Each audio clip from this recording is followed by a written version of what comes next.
Have you ever felt like you're stuck in a loop, living the same day over and over again? You try to change your habits, your mindset, your life, but somehow you always end up back where you started. What if I told you that the key to breaking free from that loop isn't some complicated new technique or a secret formula? What if the most powerful tool for transformation has been with you all along, hidden in the two simplest words you speak every single day? I am. Today, we're re-diving deep into one of the most profound concepts from the spiritual teacher, Neville Goddard. The power of I am awareness. This isn't just about positive thinking or repeating affirmations until you're blue in the face. This is about understanding the very foundation of your reality and learning how to consciously build the life you truly desire from the inside out. So grab a cup of tea, get comfortable, and let's explore how returning home to I am can change everything. So, what exactly is this I am awareness that Neville talked so much about? At its core, it's the recognition of your own consciousness, your fundamental being, before you attach any labels or stories to it. Think about it. Before you are a student, a parent, a success, or a failure, you just are. That pure, formless awareness is what Neville identified as the creative power within us all. He often equated I am with the name of God, suggesting that when you say I am, you are claiming your own divine nature, your ability to create. The magic happens in what you attach to those two words. When you say, I am tired, I am broke, or I am unlucky, you are not just describing a temporary situation. According to Neville, you are commanding your subconscious mind to make that state your reality. You are giving a direct order to the creative power within you. Your awareness, your I am, is like fertile soil. Whatever seed you plant in it will grow. If you plant seeds of lack, that's the harvest you'll reap. If you plant seeds of abundance, health, and happiness, your world will begin to reflect that. This might sound a little intimidating at first. Does this mean every negative thought we have is going to manifest instantly? Not at all. It's more about our dominant feelings and beliefs. It's about the states we consistently dwell in. Your inner world, your habitual I am statements, are constantly projecting outward and shaping your external reality. The people you meet, the opportunities you get, the situations you find yourself in, they are all, in a way, a reflection of the story you are telling yourself about who you are. The beautiful thing is, you are the storyteller. You have the power to change the narrative at any moment, and it starts with becoming aware of the stories you're currently telling. For the next few minutes, just listen to your inner dialogue. What follows I am in your mind? Is it I am capable or I am not good enough? Is it I am healthy and vibrant or I am always getting sick? Don't judge what you find. Just observe. This simple act of awareness is the first and most crucial step. You can't change what you aren't aware of.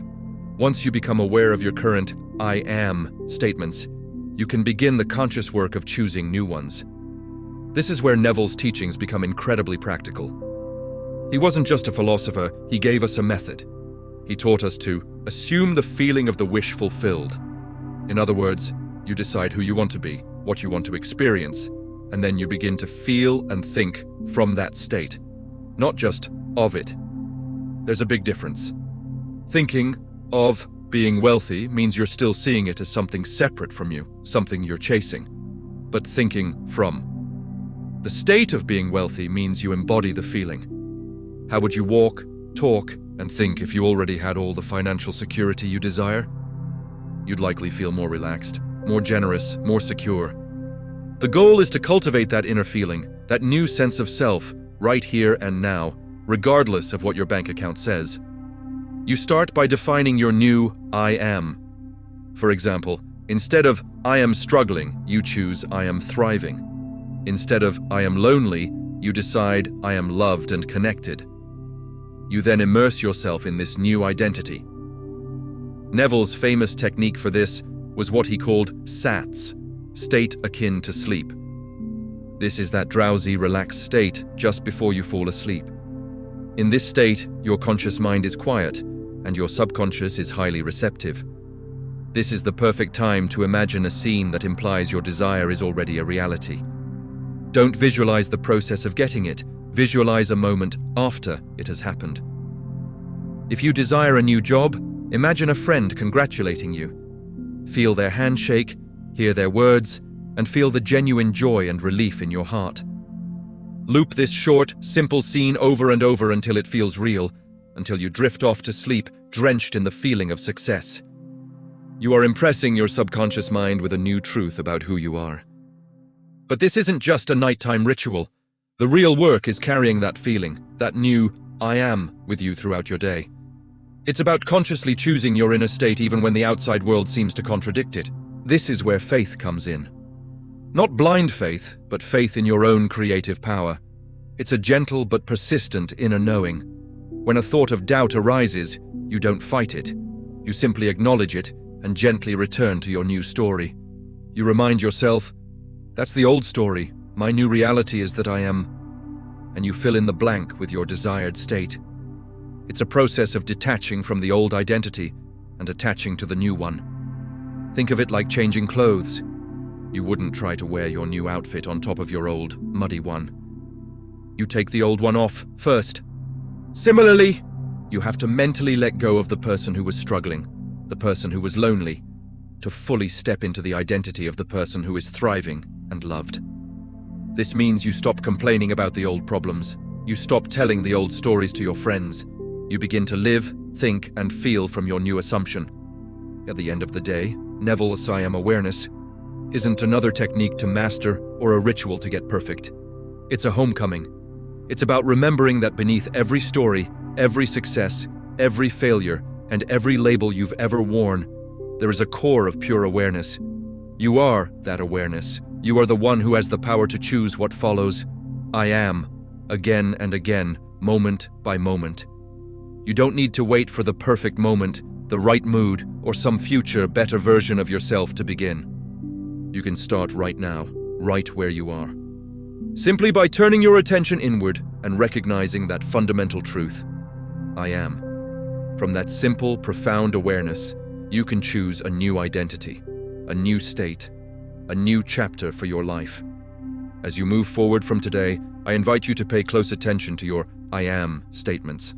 Treat them like sacred seeds, not just casual phrases thrown around. Nurture the ones that align with the beautiful life you desire to create, and lovingly release the ones that no longer serve you or reflect the person you are becoming. Because the ultimate truth is this: you are not your past. You are not defined by your current circumstances. You are the consciousness, the power that says, I am. And that awareness is your greatest gift. It is your freedom. It is your power. May you use it wisely. May you use it softly, and may you use it bravely. And as you do, watch with wonder as your world transforms, not by force, but by a gentle shift from the inside out. Thank you so much for joining me today. If this resonated with you, please consider liking this video and subscribing for more explorations into the power of your own wonderful human imagination. I'd love to hear your thoughts in the comments below. What I am statement are you choosing for yourself today? Until next time, take care.